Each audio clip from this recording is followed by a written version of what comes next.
Ladies and gentlemen, welcome back. I'm Chris Griffin again, Executive Director of the Foreign Policy Initiative. Welcome you to a panel that should get to the heart of the framing issue for our conference today, a world in crisis, the need for American leadership. It's a great pleasure to welcome Senator Ted Cruz for a conversation moderated by Bill Kristol, who of course serves on the Foreign Policy Initiative's Board of Directors. In addition, Bill has served previously in the executive branch as a Chief of Staff to Secretary of Education William Bennett during the Reagan administration and to former Vice President Dan Quayle.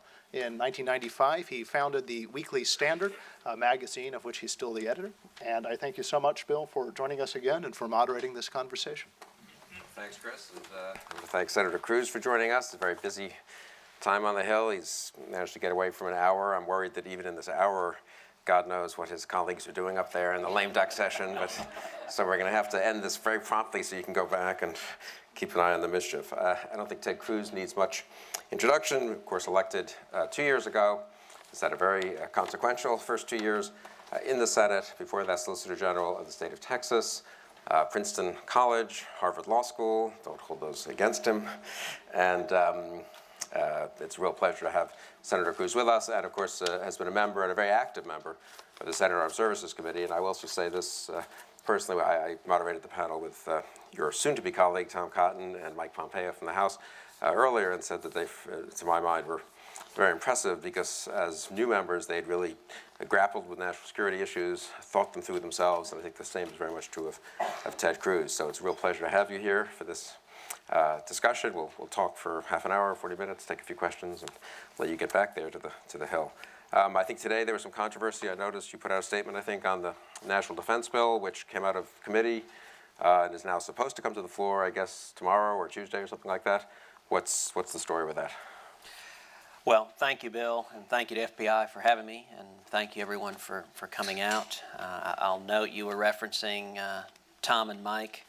All three of us have the ignominious distinction of being Harvard lawyers, right. which I think both of them can convey, and it was certainly the truth whenever I was in West Texas and people found out I went to Harvard. The immediate response had to be, I've got a lot to apologize for. With respect to the NDAA, the Armed Services Committee in the Senate worked very hard on the bill. I think we came up with a good bill. It's not perfect, but it was a strong bill that had a lot of good elements. One of the elements of the current draft of the bill that I'm very proud of and that I fought very hard for concerned the victims of the terrorist attack at Fort Hood, where Nidal Hasan murdered 14 people, injured 31. And for a number of years now, the administration has characterized that attack as workplace violence instead of acknowledging it for what it was, which was a terrorist attack by a soldier who was in communications with Anwar al-Awlaki, a known terrorist, asking about jihad against American soldiers. And so the current draft of the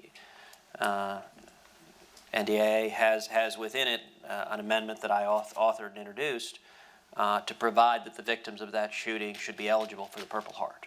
And that's something the administration has resisted. I was very proud to see that amendment adopted. It adopted unanimously. We saw support across the aisle come together despite resistance from the administration.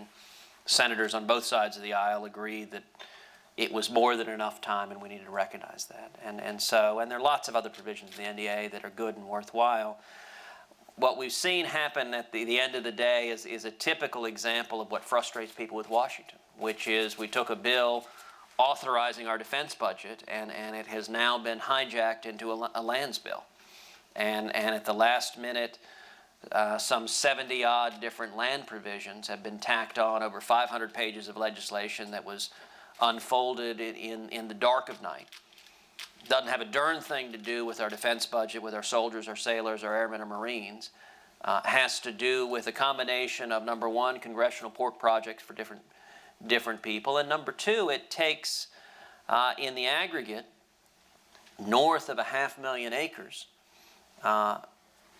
It restricts their access, either takes it out of public use altogether or restricts the access of over 500,000 acres. And one of the things that I've done in the 2 years I've been in the Senate is it is my view there is far too much land in this country that is restricted from the public, restricted from the American people using and enjoying. And so I have been pressing quite vigorously that we should be looking to move more and more of our federal land out of federal ownership and into private hands so people can live on it, people can use it, people can enjoy it. And yet, because those bills haven't been able to get through on their merits, they're trying to attach it to must-pass legislation. And I think it's an abusive process and is wrong, and I think there are a lot of senators who are concerned about it. And so what do you think will happen? It's a good question. Unfortunately, listen, there is bipartisan blame for sticking this lands bill on. There are Republicans and Democrats in both the House and Senate that have their particular package or the other's particular package. And some of these, to be clear, some of these provisions may well be good. But they ought to be debated on and voted on in the merits. Some of them there are provisions in this that are opening up, for example, a copper mine in Arizona, other provisions opening them up to development, to use that are beneficial. But as is so common on Capitol Hill, you see log rolling of some good provisions rolled in with a big mess. So I don't know. I mean, it is my intention to do what I can to block it, because I think it is hijacking a bill that shouldn't be hijacked. Whether leadership is able to schedule it and force it through, that's going to depend on other moving parts right now. And let's talk about the underlying issue there, which you've worked on hard for 2 years on Senate Armed Services Committee, which is the actual defense budget itself, the defense programs. What's your view of where we are? Do we need more? Do we need different?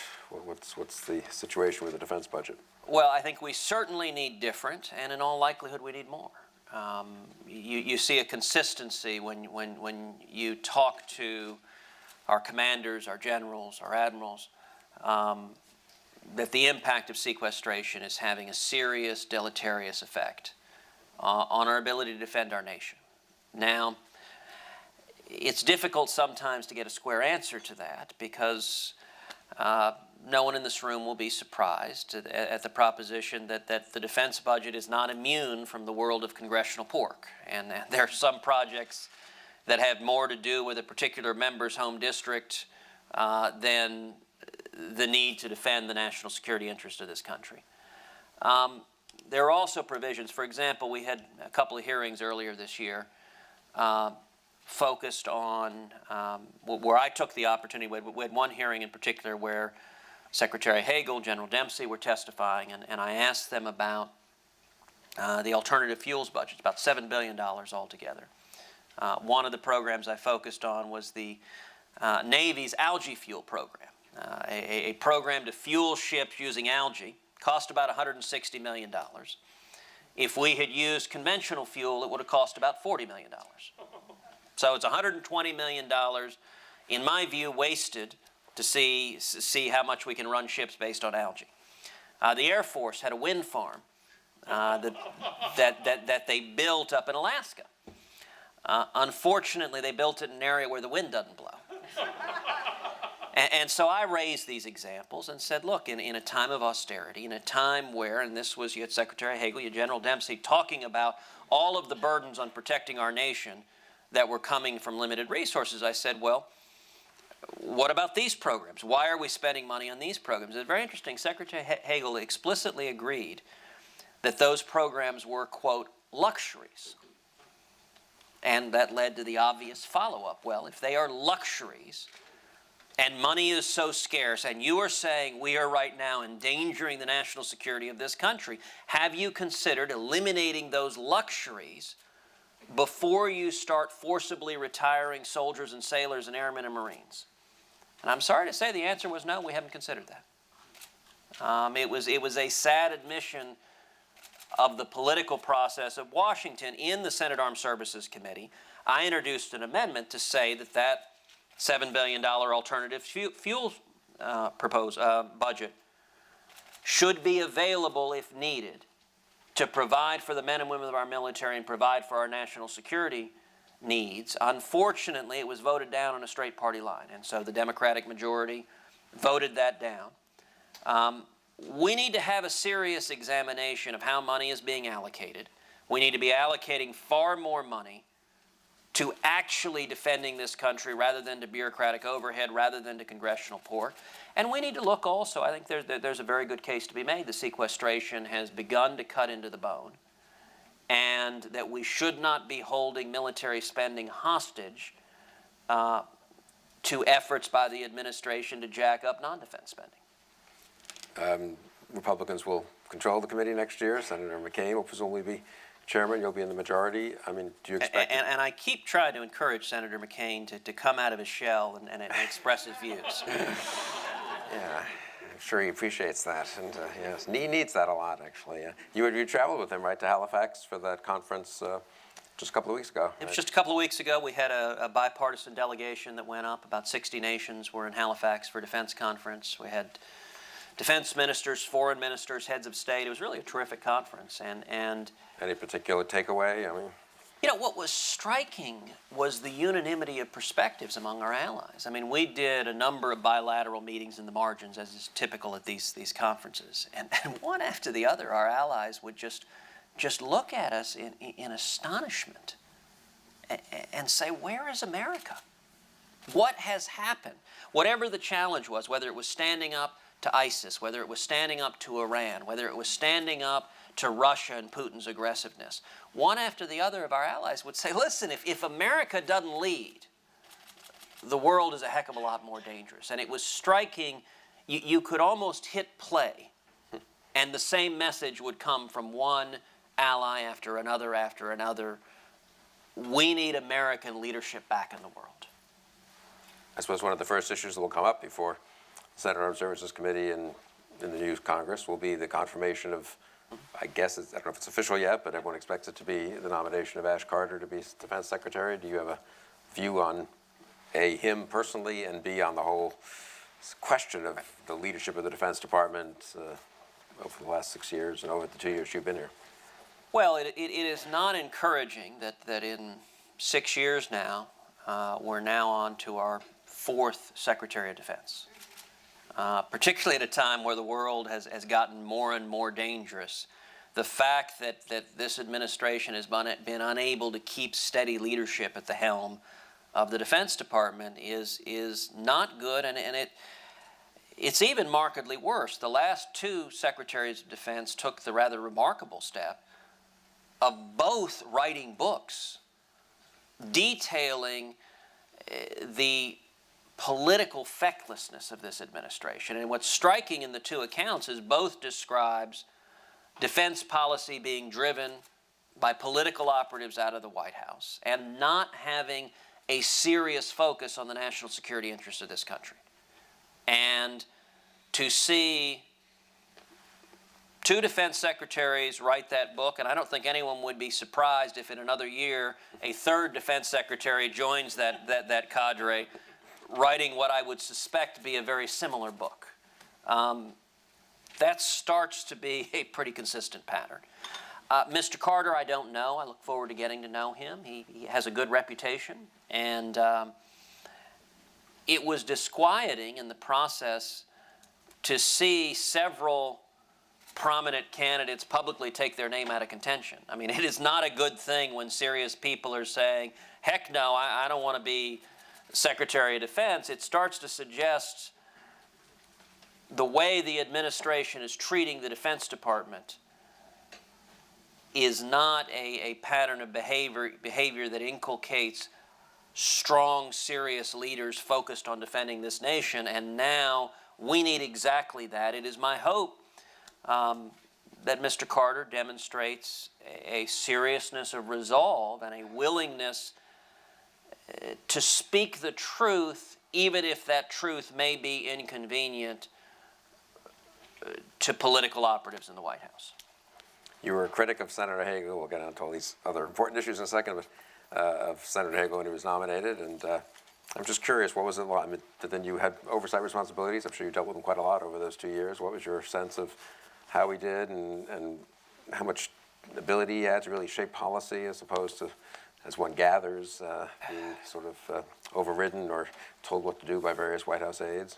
Well, look, in the process where he's stepping down, I don't know that there's a lot of value to join in piling on. And it's not necessarily easy to parse responsibility. By any means, this administration's foreign policy has been a manifest disaster. It has been, if you look across the globe, it is difficult to find a region of the world that is not materially worse in the last 6 years. I mean, you know, it seems the whole world is on fire right now. And there's a reason. The strategy of leading from behind doesn't work. That is a euphemism for not leading, for running away, for withdrawing. And when America recedes from leadership in the world, that creates a vacuum. And into that vacuum, we've seen nations step like Iran, like Russia, like China. And that makes the world much, much more dangerous. And look, Secretary Hagel was certainly part of that team, but as is Secretary Kerry, as was Secretary Clinton. But at the end of the day, you know, as Harry Truman's famously observed, the buck stops here. At the end of the day, it is the president who's the commander-in-chief. It is the president who is responsible for laying out foreign policy. It is the president who's responsible for leading the efforts to defend this country. And for 6 years, we have seen a feckless and ineffective foreign policy, and it's because they're focused on the wrong things. In my view, our foreign policy should focus like a laser on protecting the vital national security interest of the United States. That is the most consistent failing of the Obama-Clinton foreign policy, is that it doesn't key off of as its touchstone our national security interest. Instead, it seems to be focused on photo ops and press releases and international law and international norms and almost everything except what is in the vital national security interest of the United States.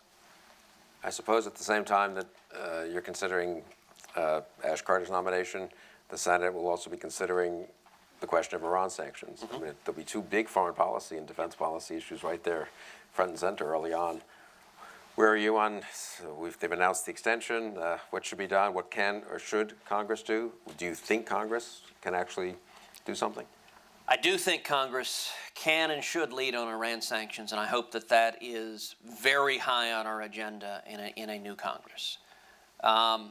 In my view, the threat of Iran acquiring nuclear weapons capability is the single gravest threat to U.S. national security across the globe. And the policy direction we're following right now is foolhardy and catastrophically reckless.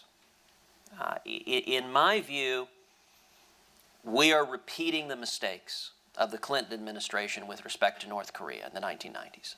The 1990s, the United States led the world relaxing sanctions against North Korea.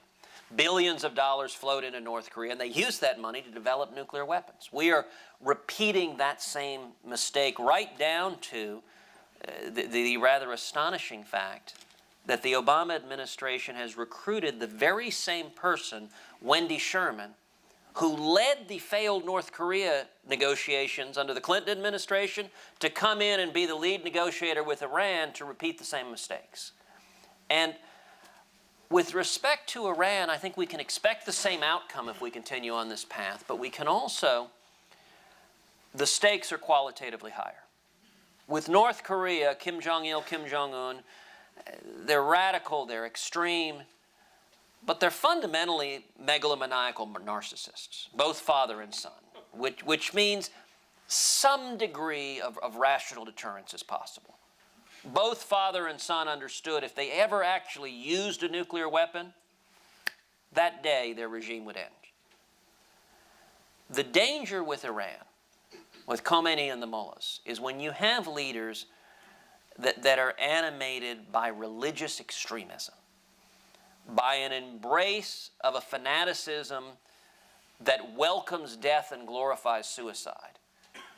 The ordinary cost-benefit analysis of deterrence doesn't play out the same way. And in my view, the odds are unacceptably high, if Iran ever acquired a nuclear weapon, that it would use that nuclear weapon either in the skies of Tel Aviv or New York or Los Angeles. And if Iran were to use a nuclear weapon over Tel Aviv, it would murder vast numbers of Palestinians. And the danger is that the Iranians would find those perfectly acceptable collateral consequences to further their stated objective of annihilating the nation of Israel. And look, nobody here knows the exact odds of that. You can't place a precise figure on it. It's unacceptably high in any measure. But if that doesn't happen, the alternative, if Iran acquires nuclear weapons capability, is we see a nuclear arms race throughout the Middle East.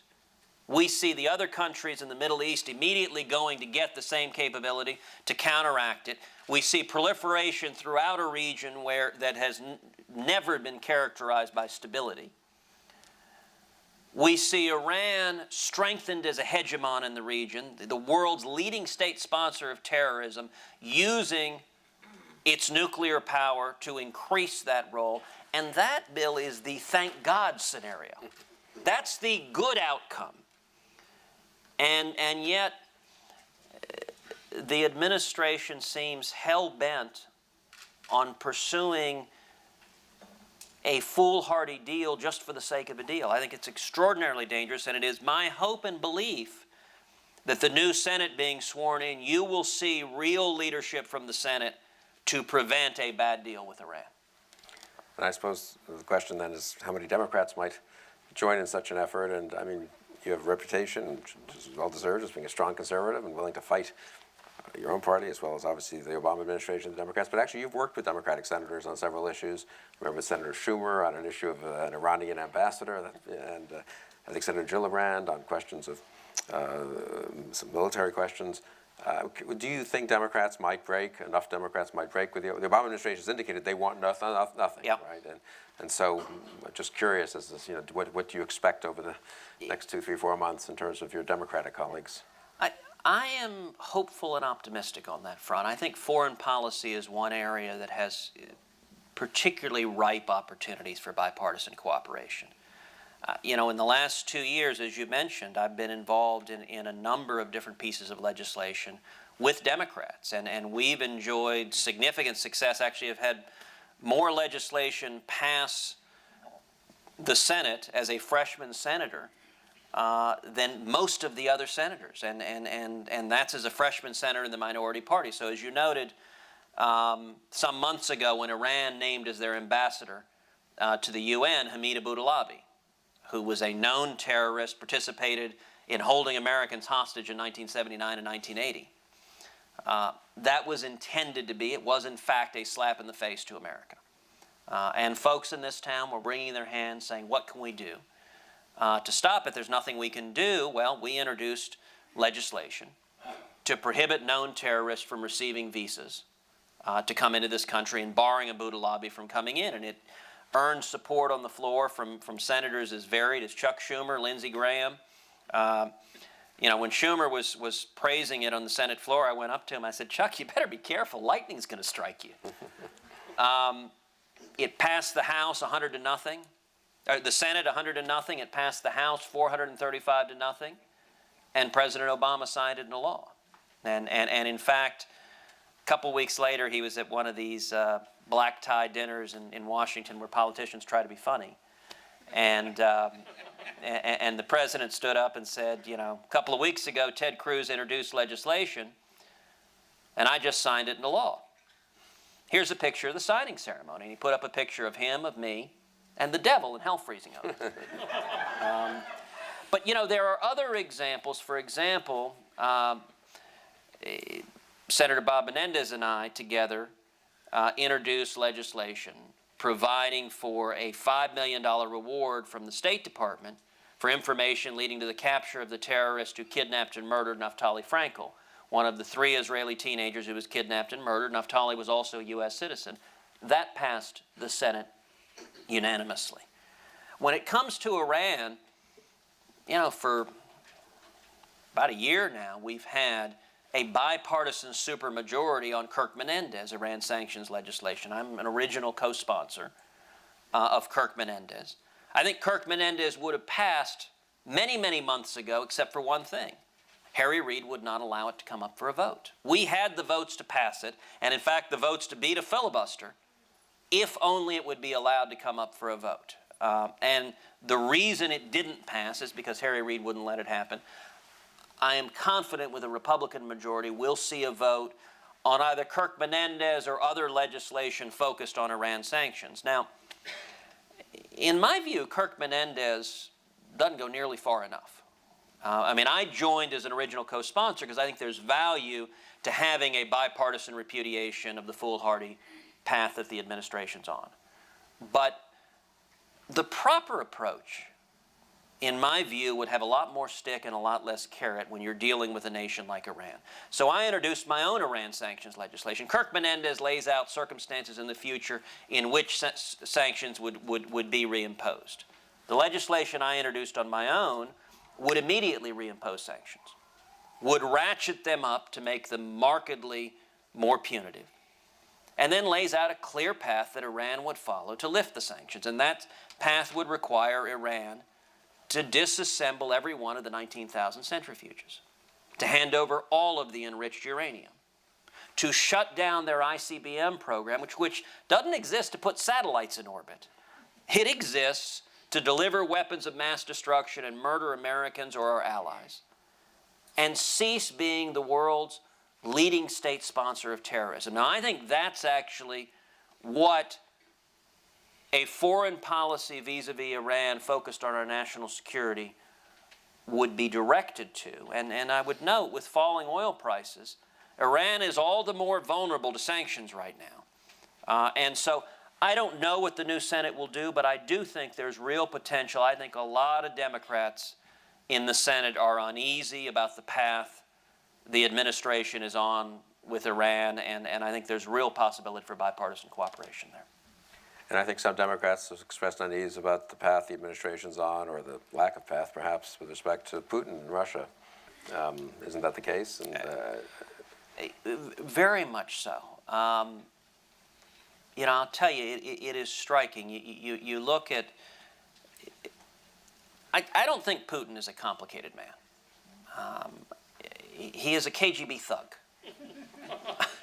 And he's been quite transparent. He has said candidly, in his view, the greatest geopolitical disaster of modern times is the dissolution of the Soviet Union. And in my view, Putin is trying to do everything he can to reassemble as much of the old Soviet Union as possible. And if there's one principle for time immemorial, it is that bullies and tyrants don't respect weakness and don't respect appeasement. Appeasement doesn't work. Now, you look at Ukraine, for example. You know, Ukraine, when Putin invaded Crimea,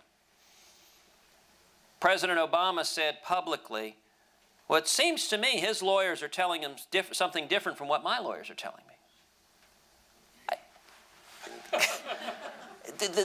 That is utterly incoherent. This was not a debate between lawyers in a law school faculty lounge. Not that you have anything against lawyers. I have quite a bit against lawyers, to be fair.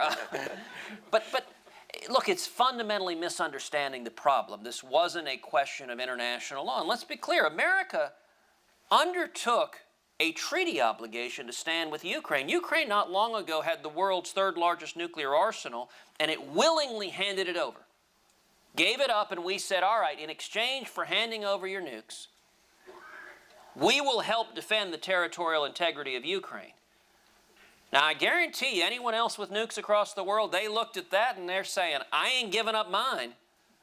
That didn't work out, because suddenly when Putin came into Ukraine, Europe and America were made a little noise, but didn't do much of anything. And I'll tell you, in terms of Democrats, you know, it's interesting, some of the closed hearings of the Senate Armed Services. Open hearing, you have the reporters there. In the closed hearings, when you're talking about, say, Ukraine, and the administration sends witnesses, it is striking how there is virtually not a single senator on the entire committee who is supportive of what the administration is doing. Those hearings basically consist of 20-some odd senators saying one after the other, what in earth are you people doing? I mean, look, the Ukrainians, back in May, I visited Ukraine, visited with President Poroshenko. You know, when he came and addressed a joint session of Congress, gave an incredible speech, must have gotten 20 or 30 standing ovations from virtually every member of Congress, Republicans and Democrats, House and Senate. I think the most powerful line President Poroshenko said is, you cannot fight a war with blankets alone. We appreciate the blankets, but the Ukrainians are defending themselves with hunting rifles against Russian tanks. And this doesn't make any sense. The people of Ukraine, they want to be with the West, they want to be with Europe, they want to be with America. They are fighting to defend their own nation. They're not asking us to put Americans in harm's way. But at a very minimum, we ought to honor our treaty obligations and help provide them with the military aid so they can defend themselves. And the administration's response to this is incoherent. I'll ask about one more place, and then we can take a few questions. Another country that's not asking for American boots on the ground, obviously, is Israel. Mm-hmm. You've been very critical of the administration's stance towards Israel. Maybe talk a little about that, but also what, again, can Congress do some things in the next year, or is it going to be simply urging the president to change his mind? Look, I think there is a great deal Congress can and should do with regard to Israel, with regard to all of our allies. I think what we're going to see the next 2 years is a far more assertive Congress with regard to foreign policy, because the failures of this foreign policy are profoundly dangerous. And, you know, when it comes to Israel, I'm sorry to say, this is the most hostile administration to Israel we've seen in modern times. And it is manifested over and over and over again. You know, I remember some months back when Israel was facing rocket fire from Hamas, and the FAA banned flights into Israel. Now, when that happened, I went publicly and raised a few questions. I asked, has this administration just launched an economic boycott against the nation of Israel? And I pointed out that the FAA does not ban flights into Pakistan, into Yemen, into Afghanistan. It doesn't indeed ban flights into much of Ukraine, even though Ukraine, you'll recall, had just a couple of months earlier, separatists had used a Buk missile to shoot down a commercial airliner. And yet, into much of Ukraine, flights are allowed. And yet, because one rocket had fallen harmlessly about a mile away from Ben Gurion Airport, one of the safest airports in the world, the FAA had shut down every American flight into Israel. And it had done so at the exact same time that John Kerry arrived in the Middle East with $47 million for Gaza that would end up in the hands of Hamas, while the administration was pressuring the Israeli government to stop acting to take out the rockets and to take out the terror tunnels that were being used against them. Now, there is power, I think, to shining light, to asking questions, because within a few minutes of those questions being raised, the State Department found themselves being asked those same questions repeatedly by members of the press. And shortly thereafter, former New York Mayor Michael Bloomberg got on a commercial airliner and flew to Tel Aviv, flying through Europe, which was very beneficial. And the combination of the light and attention made the flight ban indefensible, and within 36 hours, the administration lifted it. You know, listen, we saw just a few weeks ago, Jeffrey Goldberg wrote a piece with some rather stunning revelations from the administration, where you'll recall the most titillating was an unnamed senior White House advisor referring to Prime Minister Netanyahu with an epithet for poultry manure. Now, that got a lot of noise. you know, in many ways, I actually found that particular news unsurprising because the treatment of the Israeli government had long demonstrated that was the view of the administration to the Israeli government. They simply said it out loud. The most damning part of that article was not the profane insult. The most damning part of that article was another quote by that same senior advisor saying that they considered it a great victory that they had delayed Israel from acting vis-a-vis Iran so long that they could no longer prevent Iran from acquiring a nuclear weapons arsenal. Now that is a quote from a senior administration official in the White House who thinks it's a good thing that Israel didn't act to stop Iran from acquiring a nuclear weapons arsenal. That is extraordinarily dangerous. And I'll mention one final thing on this. The misguided Iran deal not only is dangerous to the national security of this country, but it also has resulted in the administration being almost oblivious to other national security threats. So it was about a year ago that the administration completely failed to perceive the threat, number one, of Putin invading Ukraine, caught him completely by surprise, and likewise completely failed to perceive the threat of ISIS. Indeed, the president famously derided them as the junior varsity. And you know, part of the reason, it's very interesting, it was in January of 2014, Ben Rhodes, who's the Deputy National Security Advisor, told a group of activists that a nuclear deal with Iran was going to be the, quote, Obamacare of the second term. This was going to be their singular accomplishment, a nuclear deal with Iran, and they would be presumably feted in the faculty lounges across the globe. And that is a focus on political objectives, frankly, driven by naivete, driven by a failure to perceive the manifest danger of Iran, but it also resulted in this administration not paying attention to the other threats and being caught completely unawares. I'm still shuddering at the image of celebrations in faculty lounges across the globe. Somehow I don't think that would be very good for America. But why don't we take a couple of questions, and maybe I could ask people who haven't had a chance to ask, been called on before, to be, I will try to call on you now. It's a little hard to tell. Okay, over here, a couple of people have questions. I think there's a microphone coming. Is it? Yeah. Thank you. Monji Dawedi from the Center for the Study of Islam and Democracy. Senator, what's your take on what's happening in Tunisia in terms of the Arab Spring and the recent elections and the success of writing a constitution? And would you support more, maybe aggressive or more support to Tunisia in this endeavor as long as it stays in this course, instead of just rhetoric that's coming and Tunisia is doing great, but nothing in terms of real support, especially economically? Look, I think we need to be focused on standing by governments and leadership that will be allies to America, that will stand with America. You know, in the course of the Arab Spring, one of the things, the so-called Arab Spring, one of the things that was dismaying was seeing the administration eager to stand with, for example, the Muslim Brotherhood in Egypt, toppling Mubarak, who, needless to say, was a flawed leader, and yet had been a pretty consistent ally of America.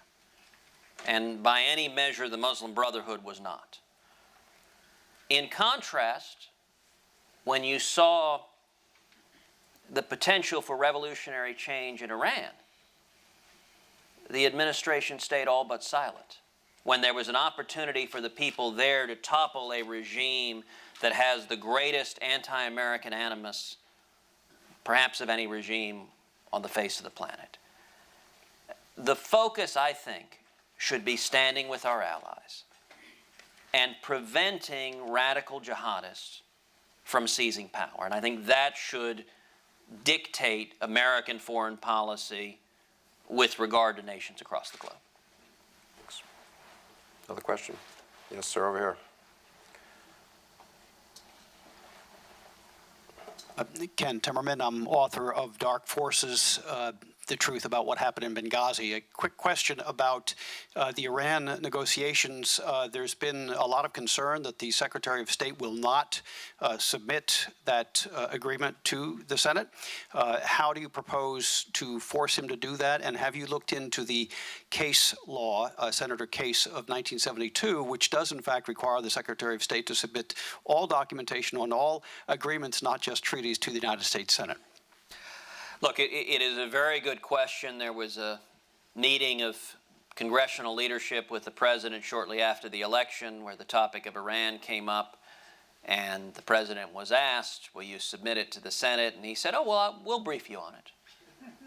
But their attitude is it's sort of an informational briefing rather than respecting the constitutional authority of the Senate to ratify treaties. And in my view, and this is actually an area where I hope there will be a potential for bipartisan agreement. I think there are both Republicans and Democrats who believe that any deal with Iran needs to go through the Senate, needs to be subject to scrutiny and oversight. And there are a number of conversations ongoing right now about precisely the best mechanism to ensure that happens. I intend to do everything possible to prevent a bad deal with Iran, and one of the key ways of doing so is forcing the administration to seek Senate approval.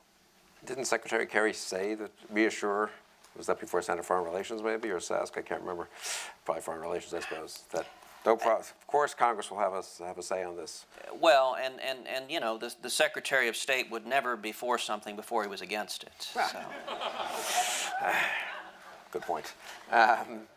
Sorry, that was a cheap shot. No, it's right here, this young lady, yeah.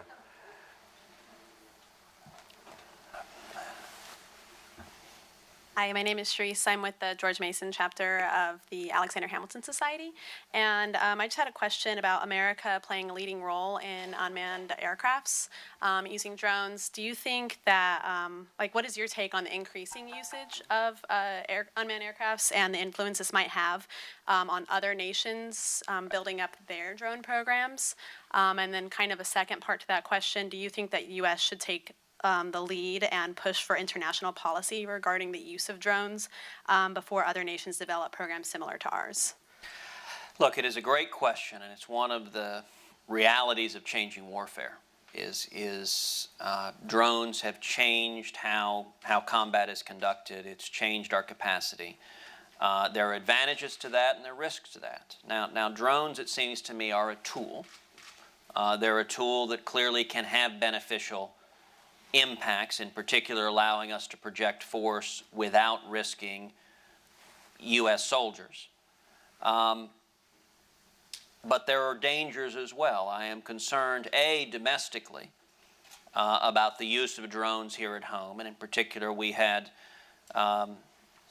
fairly lively disagreements with the administration a year ago, asking the very simple question about whether a drone can use force against a U.S. citizen who doesn't pose an imminent threat here at home. And the administration repeatedly, and to my mind, inexplicably, refused to acknowledge that the Constitution prevents the federal government from using a drone against a U.S. citizen at home if he or she doesn't pose an imminent threat. I think that's a real concern. There are civil liberties concerns to American citizens here at home and privacy concerns that trouble me.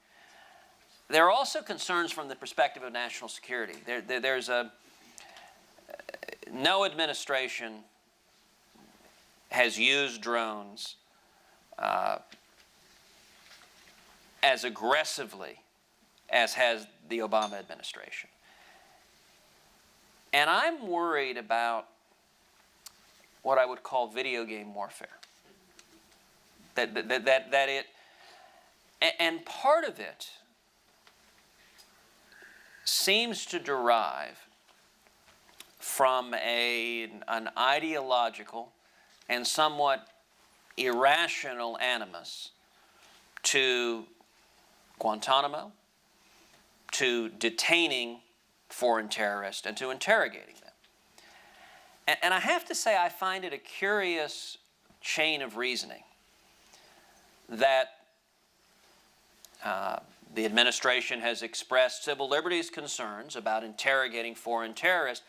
I don't quite understand the reasoning that says we respect the civil rights of a foreign terrorist so much that we're going to drop a bomb on you from the sky and blow you up instead of apprehending you and interrogating you.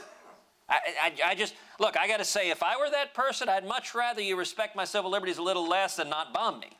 like that, but yet it's cleaner and more antiseptic, and I worry from a national security perspective just how much intelligence we're losing if someone is in fact a serious terrorist, a terrorist leader. There's significant benefit, if it is possible, to apprehending that individual and interrogating them, finding out who else they're working with, what plans are in place, who their contacts are. And if we're mistaken, and the intelligence can be mistaken, if someone is not a terrorist, then there's real benefit to apprehending them and discovering that. When you send a drone out and just push a button,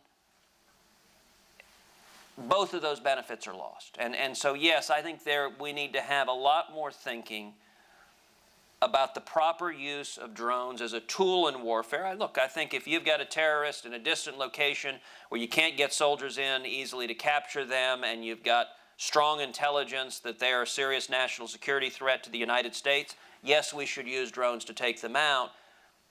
But I do have real concern about it being seen as so easy that it prevents us from doing the harder work of apprehending the bad guys and preventing future terrorist attacks.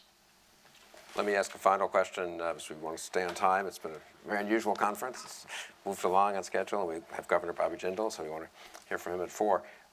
There was the drones reminds me of, and intelligence reminds me of the debate last year over the NSA and all the related programs. Mike Pompeo earlier on pretty much, I say, defended the current programs. You've been more skeptical of them. Yeah. How do you think, give us a little bit an argument on that, but also how do you think that works out? I guess there's a midsummer, I think, deadline for reauthorization of the legislation, and where do you think that ends up? You know, I think it is possible for Congress to walk and chew gum at the same time. I think it is possible for us to respect and protect more than one value. We have a responsibility to protect the national security interest of this country. We also have a responsibility to protect the civil liberties of our citizens. And I believe both are possible. You know, one of the consistent failings of this administration, I think, is they repeatedly have failed to distinguish bad guys from good guys. So to give a couple of examples, you know, when it comes to surveillance, they are sweeping in cell phone metadata. They had been sweeping in email information for law-abiding citizens all across the country. And yet, when you have real live terrorist threats, let's take, for example, Nidal Hasan, a major in the Army communicating over email with a known terrorist, Anwar al-Awlaki, we had the communication back and forth inquiring about the permissibility of jihad. And yet somehow they failed to connect the dots and stop Nidal Hasan from carrying out that act of terrorism. Likewise, the Zarnaf brothers, who committed the Boston bombing. We knew in that instance the Russians had told us that they were radical Islamic terrorists. We'd gone and interviewed them. They went back to Chechnya. And yet, apparently, when the elder brother posted on YouTube, I think it was, a video calling for jihad, we weren't focused on that.